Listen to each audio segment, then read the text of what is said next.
Hola, esta es nuestra segunda clase asincrónica, la tercera de mis prácticas. Como saben, al igual que la primera clase, quedará grabada y podrán ver y rever cuantas veces crean conveniente y articulará con la próxima clase, la del lunes 20 de septiembre, que será sincrónica y realizaremos, como acostumbran, por la plataforma Zoom. Al igual que en el caso anterior, se subirá en tres partes y se les compartirá el link tanto en el Classroom como en el grupo de WhatsApp. En esta clase y en la siguiente hablaremos del movimiento escolanovista. Ese es el tema que vamos a tener en estas dos clases que siguen. También conocido como pedagogía activa, pedagogía progresista o más comúnmente como escuela nueva. La van a poder encontrar de distintas maneras y eso lo iremos viendo más adelante cuando transcurra la clase. Pero antes de introducirnos en este tema, vamos a hacer un repaso por todo lo que vimos en las clases pasadas, como para reforzar lo que estuvimos trabajando. También les comento, antes de empezar con el repaso, que les dejé en el Classroom, como les dije en el grupo de WhatsApp, un texto de Dussel y de Caruso, que se llama El aula en edad de merecer, la táctica escolar del siglo XX, y el que también vamos a tener en estas dos clases como biografía complementaria, ya que el texto, además de ver los temas de la clase pasada, también toca el tema de la escuela nueva, por lo cual les recomiendo que tengan en cuenta, por más que es bibliografía recomendaria, complementaria, traten de leerlo, ¿sí? Porque les va a servir de apoyo para terminar de comprender todo lo que estuvimos viendo hasta acá y también les va a servir para ir articulando todo lo que vamos a ver ahora con lo que respecta a escuela nueva y demás. Bien, ahora sí, repasemos un poco lo que vimos en las clases anteriores. Principalmente lo referente a normalismo, pero también lo que respecta a Juana Manso, las docentes norteamericanas, el positivismo y el higienismo, las corrientes pedagógicas y la pedagogía clásica. Algo que considero que resulta interesante retomar es cómo se dio este movimiento normalizador. Desde la primera escuela de Paraná, que fue una de las consultas que surgieron en la clase, ¿sí? En Entre Ríos, que comenzó, se fundó en 1870 y comenzó a funcionar en 1871, y dio inicio, perdón, a una proliferación de escuelas que se encargaron de formar ciudadanos en todo el territorio, ¿sí? De formarlos en una manera homogénea y preestablecida. Esto es importante que lo tengan en cuenta. Para comprender el alcance y los motivos de esta empresa es muy importante no perder de vista, como vimos en las clases, el contexto, tanto el contexto nacional como el contexto internacional, ¿sí? Esto es muy importante para tratar de entender este y cualquiera de los otros movimientos que podamos ver más adelante o que puedan llegar a ver en otros lugares. El contexto siempre es imprescindible para poder entender los acontecimientos, sobre todo los acontecimientos históricos. ¿Sí? Volviendo al contexto, internacionalmente el pensamiento que se extendía con mayor potencia era el del positivismo, eh, que también lo estuvimos trabajando, pero retomemos lo de la impronta cientificista que tenía este positivismo, que configuró el proceso educativo y que hizo que estos procesos se basasen en contenidos científicos cargados de información y que se priorizasen estos contenidos según la relevancia que se les daba y que se tradujese esto en términos de disciplina, orden y control. ¿Sí? Hay que entender que esto era lo que las élites en el mundo manejaban en ese momento. Es el momento donde Darwin genera su teoría de la evolución y donde transcurren un montón de cuestiones y la sociedad empezaba a creer que la ciencia era imparable y que todos estos acontecimientos era hacia dónde la humanidad tenía que delinearse. Es importante entender esto porque esto va a delinear los intereses de las élites en nuestro país y en otros hacia dónde intentaban llevar la educación. Volviendo a lo que íbamos, también el orden nacional es muy importante. Es importante que tengan en cuenta que éramos una nación joven, que recién se estaba creando, eso no tenemos que perderlo de vista, ¿sí? Y que esa nación estaba eh, compuesta por una inmensa multiplicidad de individuos, con diferentes idiomas, costumbres y valores, y que necesitaba generar su propia impronta, y sobre todo un sentido de nacionalismo que le diese unidad y pertenencia a sus nuevos pobladores. Para entender esto tenemos que tener en cuenta que además de la diversidad preexistente en el territorio, los criollos, los gauchos, los indios, los negros que empezaban a dejar de ser esclavos, etcétera, llegaban al país inmigrantes de los sectores más humildes de Europa, que por cierto justamente no eran los inmigrantes que las élites de la época, especialmente Sarmiento, esperaban atraer. Cuando se abrió la inmigración se esperaba atraer pobladores de otras partes de Europa y los que vinieron de los sectores más humildes con un contenido y un bagaje cultural, con su propio idioma y con cuestiones culturalmente que complejizaron muchísimo más la ya muy compleja diversidad poblacional que teníamos en el país. ¿Sí? Por esto, como vimos, con el objeto de homogenizar, y cuando hablamos de homogenizar, hablamos de una homogenización que se tradujo en una europeización. ¿Sí? No es que se buscó un sentido homogéneo que unificase todas las culturas que habían en juego en nuestro territorio, sino que se intentó europeizar todo lo que había, y no solo introduciendo las costumbres que se veían como positivas, como europeas y demás, sino borrando todas las otras manifestaciones culturales que eran vistas como negativas, como bárbaras, ¿sí? En palabras de Sarmiento, la barbarie. La idea que prosperó fue la de civilizar la barbarie. Eso hay que tenerlo bien en cuenta también cuando tratamos de entender el movimiento normalizador. Eh, También con el objetivo de establecer un sentimiento y una cultura nacional común en todo el territorio. Todo ese sentido nacionalista fue muy importante, lo vamos a ver en las efemérides, en las obras, en las fiestas patrias, que para nosotros son algo muy naturalizado y muy común, pero no en toda parte del mundo se maneja eso de esa manera. Acá cumplió una función y la función fue la de generar ese sentimiento nacionalista, ese sentimiento nacional. Este, También lo podemos ver en el texto que vieron de Sarlo, en lo de las cintas celestes y blancas, ese intento de transmitir ese sentimiento, de generar ese sentimiento nacional que hoy se nos pierde de vista porque efectivamente, valga la redundancia, eso fue muy efectivo y funcionó y lo tenemos ese sentimiento, pero en ese momento eso se estaba generando, ese sentimiento no existía en la población que estaba en ese momento. Este, para conseguir todas estas cuestiones, las élites recurrieron a un dispositivo que es muy conocido por nosotros y que históricamente han buscado y han recurrido desde su creación, que es la escuela. ¿Sí? Pero para que este dispositivo pudiera ser eficaz, para que esta escuela pudiera lograr ese objetivo, era necesario crear un cuerpo docente que fuera capaz de transmitir el mensaje deseado sin contaminación y sin fisuras. ¿Sí? Un cuerpo docente que funcionase no como artesanos o libres pensadores que colaborasen con la educación de ciudadanos, sino como un ejecutor de normas, ¿sí? Que la élite definía de antemano. Eh, para esto también había que educar a este cuerpo docente, ¿sí?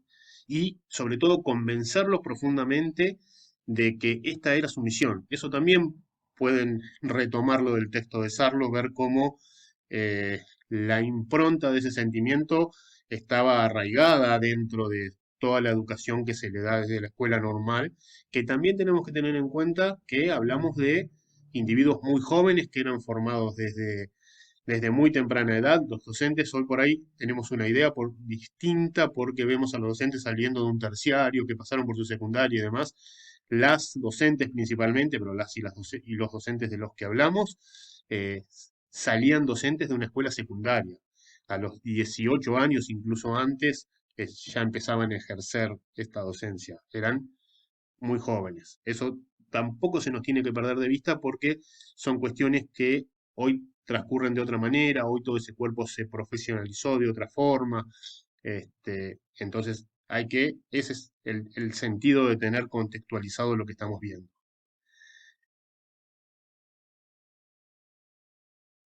Volviendo a lo que estábamos hablando, en este sentido se generaron e implementaron las escuelas normales, ¿sí? Que funcionaron, por decirlo de alguna manera, entre comillas, como fábricas muy eficientes de este cuerpo docente, que permitió que por todo lo ancho y largo de nuestro territorio, que también no es una cuestión menor, nuestro territorio es muy extenso y con muchas cuestiones diversas dentro del territorio, y en esos años era muy difícil llegar. Hoy tenemos aviones, los trenes que en algún momento funcionaron mejor, pero que por ahí no tanto. Colectivos, ir de un lugar a otro del país no es tan costoso, pero en ese momento lo era, y se generaron cuerpos docentes que fueron a todo el territorio a transmitir una misma idea, una misma educación, a generar un mismo tipo de ciudadano que se pretendía para esta nación. Pero bueno, ahora, como para hacer un repaso eh, de todo esto que estamos hablando y como para poderlo entender, desde otro lado, les voy a compartir un video del canal Encuentro que habla un poco de este acontecimiento en un sentido histórico y nos permite hacer como un pantallazo general de lo que estuvimos viendo como para poderle dar un redondeo al tema.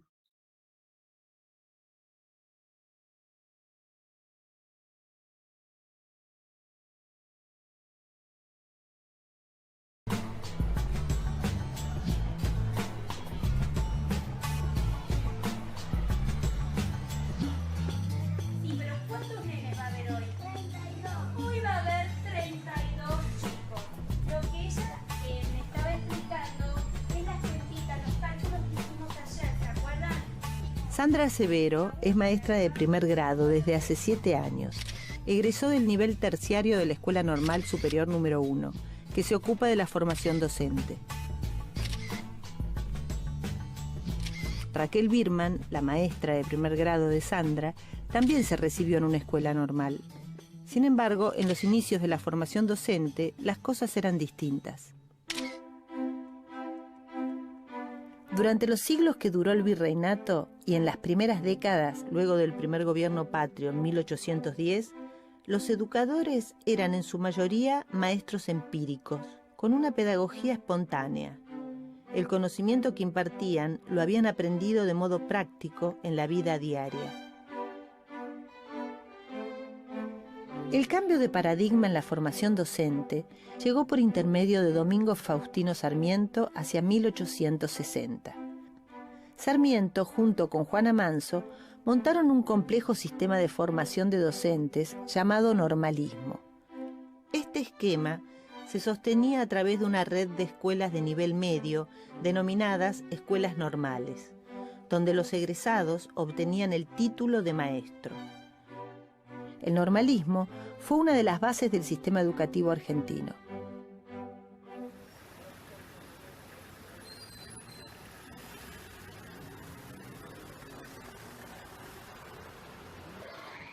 La primera escuela normal comenzó a funcionar en 1871, en Entre Ríos.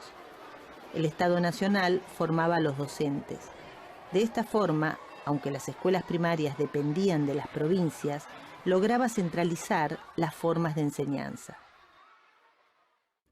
La idea de escuela normal se remonta a la tradición francesa.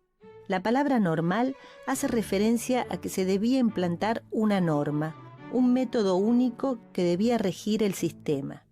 Esta metodología establecía una práctica común para todos los maestros, a diferencia del antiguo sistema de los llamados docentes espontáneos.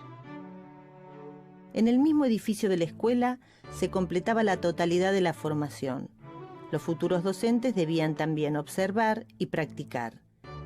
El método consistía en que en un aula tomaban clases, mientras que en otra practicaban frente a grupos de niños. Aquellos eran departamentos de aplicación que funcionaban como escuelas oficiales. Sarmiento fue presidente de la Argentina entre 1868 y 1874. Siguiendo el esquema francés, fundó escuelas normales a lo largo de todo el país. Para cumplir su objetivo, contrató maestras estadounidenses para que dirigieran estos nuevos institutos. La mayoría de los alumnos recibía becas de los estados nacional y provincial para poder estudiar. Durante su gobierno, la formación de docentes fue una prioridad.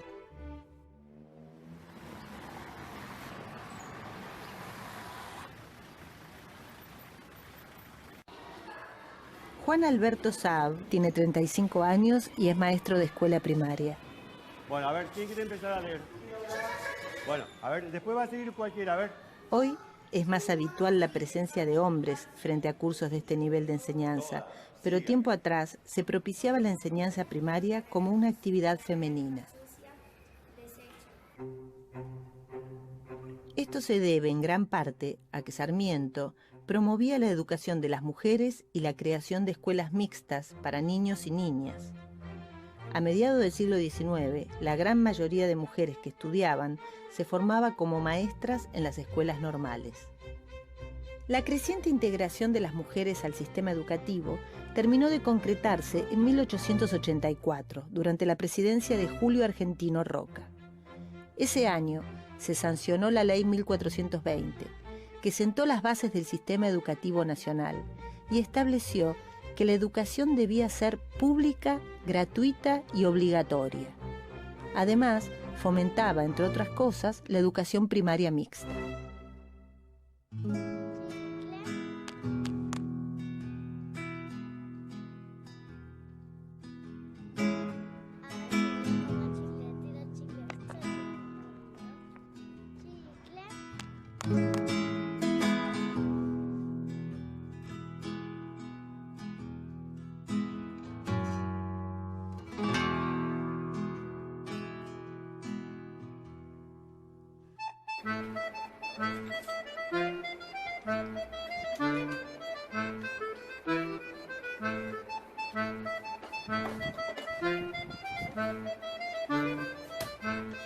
Hola amigo, ¿cómo andás? Bien, gracias.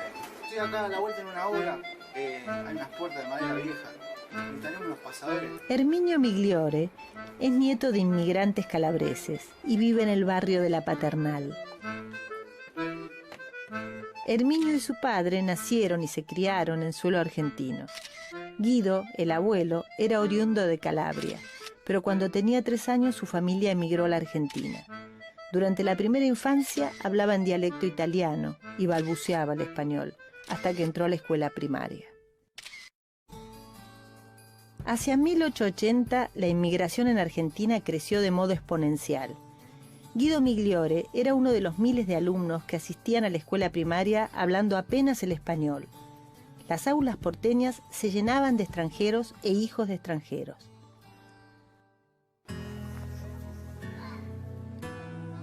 Los normalistas concebían la escuela como la maquinaria ideal de inclusión de las poblaciones nativas e inmigrantes, para así lograr el progreso del país. Asociaban el progreso a la civilización, en oposición a la barbarie.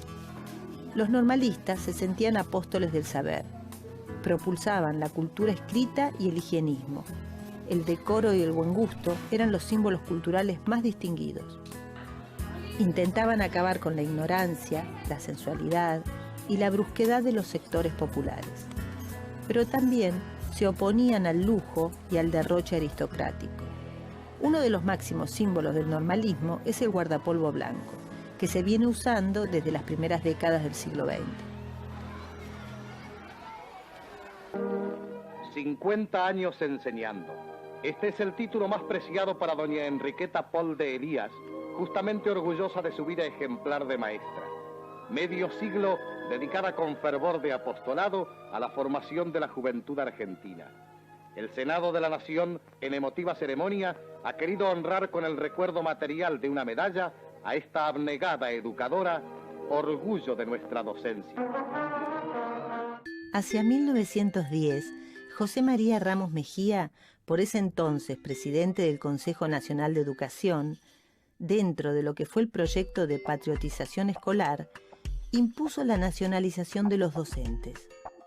Los nuevos planes de estudio, los actos y rituales de corte nacionalista y la obligación de que los docentes fueran de nacionalidad argentina fueron algunas de las herramientas que tenía la escuela para patriotizar. Comenzaba a cerrarse el ciclo de los educadores extranjeros, iniciado por Sarmiento y su ejército de maestras norteamericanas. Bueno, hasta acá un repaso de lo que veníamos viendo en la parte de normalismo, higienismo, positivismo, y el movimiento de nacionalización del país. Vamos a hacer un corte en la primera parte de la clase para retomar en la segunda, ver las corrientes pedagógicas y sobre todo entrar en la pedagogía clásica para poder desde ahí introducirnos en el tema principal de la clase, que es Escuela Nueva.